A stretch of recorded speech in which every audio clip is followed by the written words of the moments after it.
आजमगढ़ बहन कुमारी मायावती के 69वें जन्मदिन पर अंबेडकर पार्क में आयोजित हुआ कार्यक्रम।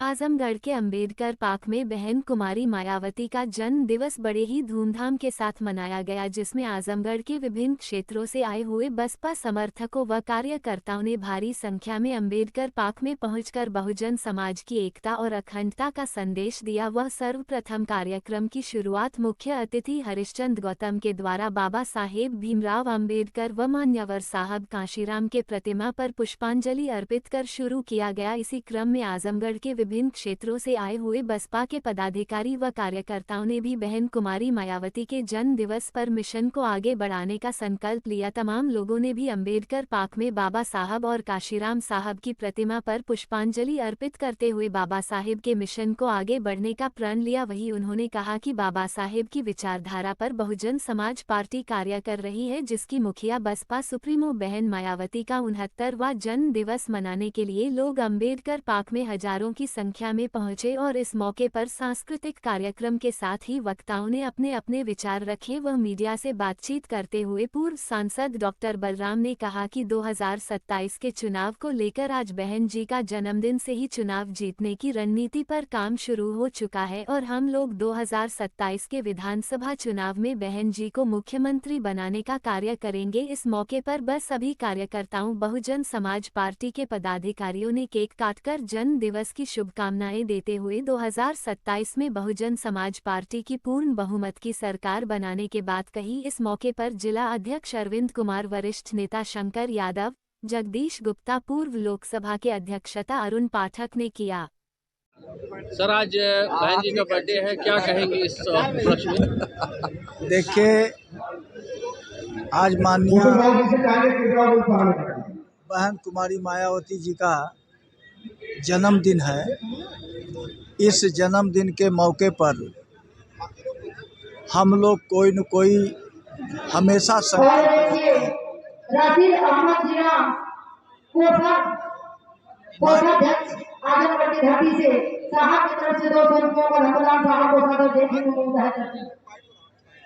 मान्यवर कांशीराम साहब जब जिंदा थे तो उसी समय से माननीय बहन कुमारी मायावती का जन्मदिन बहुजन समाज पार्टी को मजबूत करने के लिए आर्थिक दिवस के रूप में वो मनाते रहे हैं। लेकिन जब बहन कुमारी मायावती जी 1995 में जब मुख्यमंत्री बनी, तब से लेकर के अब तक हम बहन जी के जन्मदिन को जन कल्याण दिवस के रूप में हम लोग मनाते हैं और उनके जन्मदिन पर हम लोग यही संकल्प लेते हैं कि हम लोग संघर्ष करके गांव-गांव में बहुजन समाज के मिशन और मूवमेंट को, जिसको बाबा साहब डॉक्टर अंबेडकर ने, मान्यवर कांशीराम साहब ने आगे बढ़ाया था, उसी मूवमेंट को लेकर के आज बहन जी चल रही हैं। तो हमारा मूवमेंट ये साबित करेगा जब हम बहन कुमारी मायावती जी को इस देश की शासन सत्ता पर काबिज नहीं करा देंगे, तब तक हम लोग चैन से बैठेंगे नहीं। बात उत्तर प्रदेश की हो रही है कि दिल्ली की? यह उत्तर प्रदेश में ही नहीं, पूरे देश में बहन जी की जयंती मनाई जा रही है। शासन सत्ता में कहाँ बैठाएंगे, दिल्ली में कि लखनऊ में? हम दिल्ली में भी बैठाएंगे, लखनऊ में भी बैठाएंगे।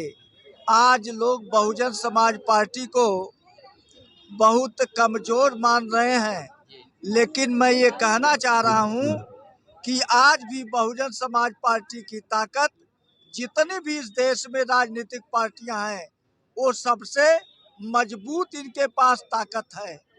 जिन लोगों ने सत्ता बनाई है या कुछ उनके एमपी एमएलए चुने गए हैं, वह अकेले नहीं बल्कि कोई 10 दलों से गठबंधन किया है, कोई 20 दलों से गठबंधन किया है, कोई 31 दलों से गठबंधन किया है।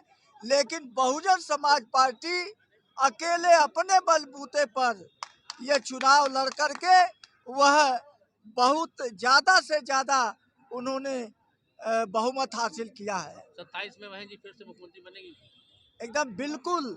आज जो प्रदेश की हालत है, जो देश की हालत है, जिन लोगों ने इस सरकार को बनाने में अहम भूमिका निभाई थी, आज वो लोग भी आज जो उनका कुशासन है उस कुशासन से ऊब गए हैं और सारे लोग याद कर रहे हैं और कह रहे हैं कि बहन कुमारी मायावती जी का शासन सबसे अच्छा था।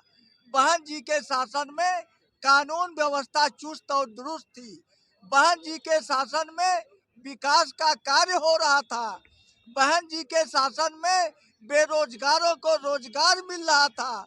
तमाम सारी योजनाएं बहन जी, चाहे वो गांव हो, चाहे वो शहर हो, चाहे वो प्रदेश हो, इस लेवल पर उन्होंने विकास का भी काम किया है और लोगों को रोजगार देने का भी काम किया है। ठीक, धन्यवाद। Thank you.